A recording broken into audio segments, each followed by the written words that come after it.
Hi, welcome to another episode of 2 Minutes on Tuesday.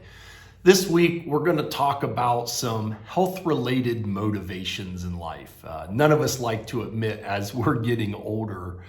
Some of us that are my age don't actually think they're older, but when you look back, we're getting older. And so we've got an experience to share with you, and I think it'll be very helpful for either you or your parents or your grandparents, depending on your age.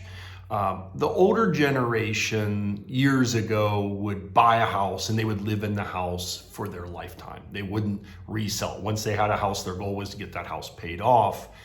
In most of the older houses, especially the ones that were built in the early 1900s or older, or even early 1900s, the historical style homes, almost all of them did not have bedrooms or bathrooms on the first floor because those houses, a lot of them when they were built, didn't even have indoor plumbing or bathrooms. So where I'm headed with this is as our families are aging, some of the houses that we live in or our parents live in or our grandparents live in are not conducive for living in when your mobility in life starts to be challenged. I dealt with this recently.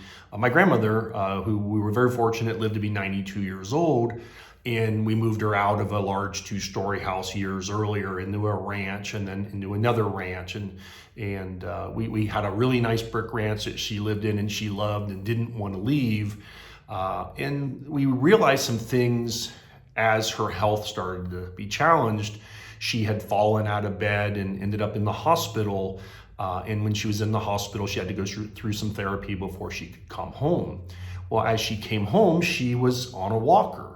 And of course, anyone who's strong-willed like she was she acted like she didn't need therapy and I can get around without a walker. And she needed that walker because when she fell, she didn't break a hip, but she bruised herself up a bit.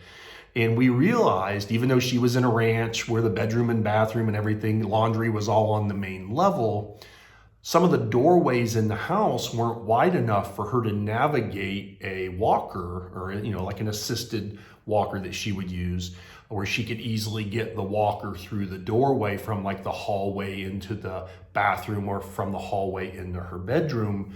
And that became a little bit of a challenge. And a couple other challenges, she had a ranch, but it had a front porch with a couple steps getting into the house. Well, that became a little bit of a challenge. And ranch house with the garage, well, the garage floor wasn't the same level as the first floor of the house. There was a couple transition steps up. So you have to be thinking about ramps or things like that to transition in from the garage into the house if you can't maneuver steps, or at least put some grab bars in or something.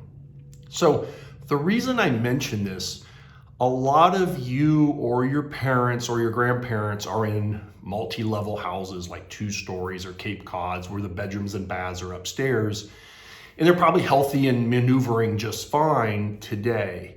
The lesson that I learned is you never know when that fall or the health challenge is going to happen. And for that reason, you have to kind of look at the house you're in for the age and your health condition that you've got and kind of evaluate if something happens, how easy is this house going to be to modify for our loved ones to still be in that house? I hadn't given it as much thought. We certainly had sold many houses through the years where people needed to transition out of the 2-story into a ranch or a ranch condo where everything was on the main level.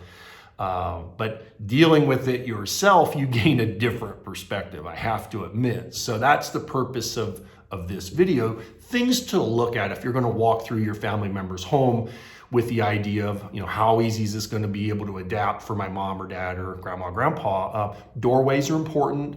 The entrance into the property, the transition from the garage into the home, any steps, the ability to add a ramp, handrails, bathtub. Bathtub's a big one because so many of, especially the older homes, had those big, tall-sided bathtubs like cast iron, where you had to actually get your legs up over the bathtub to get into the tub. And if they get into the tub and they live by themselves, are they able to get out of the tub? That's the other issue. So easy entry shower, having the ability to adapt that bathroom with a low threshold shower to be able to get in if you need to.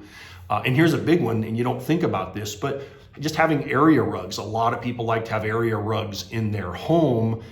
but that's a trip hazard for a lot of people that are having mobility issues. So not trying to be negative, but just giving you a thought of if your parents want to stay or grandparents want to stay in that house a lot of years, it's probably a good idea to look into making a few of those modifications to the house so they can stay, so that if something does happen, you're not like, oh my gosh, what are we going to do? And you'd be in a panic. If you can head some of that stuff off in advance, probably going to be a lot less stressful, and you'll be less likely to have to sell the house. Now, granted, there are some houses there's nothing you can do. There's no first floor bedroom, no first floor bathroom, maybe the laundry's in the basement.